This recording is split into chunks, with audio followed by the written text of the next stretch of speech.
So against an FDR, you're going to have,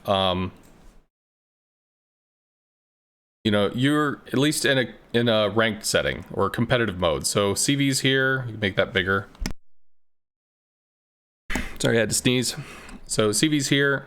If you've got two ships together, that's okay. If those two ships are able to competently defend themselves against the FDR, and what does that mean? It means that the FDR comes out with 14 planes. If you're going to kill 4, and then they drop with 2, realistically, they don't have a way back in. Maybe if you kill 3 planes, it's okay, but you kind of need to kill 4. So you're going to need a significant amount of flak. You're going to need 2 things with maybe 5 to 7 flak puffs between them, equaling up for 10 to 14. So that you've got a good area saturation while the FDR is dancing with flak. And 2, some decent base continuous damage, and you got to both watch priority sector. More realistically, if you've got more basic cruisers with 4 to 5 flak puffs each, that's only going to be 8 to 10. That might not be enough to really beat into an FDR, because FDRs don't dodge flak very well. They might be able to find the holes and be able to get in and get back out. And if the continuous isn't there, then you need a 3rd ship.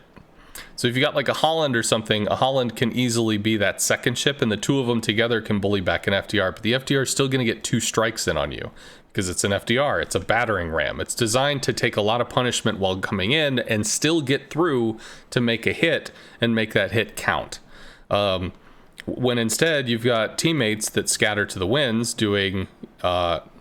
we'll just use the other color. So enemy CV down here, if this is the FDR, when you got a teammate that's cutting wide, you got a battleship here for nice firing lanes, you got a cruiser on this island, you got a cruiser on that island, another battleship out here for wide firing lanes, you've got this stuff, then the CV is going to come over with 14 planes, lose 2 per interaction and 2 per drop. And if you just do the quick math on that, that's like 3, in some cases 4 drops onto a battleship. If it's 20,000 damage per drop, because I mean it's a big battering ram, you're going to beat the fuck out of a battleship in a way that its heal is not going to compensate for.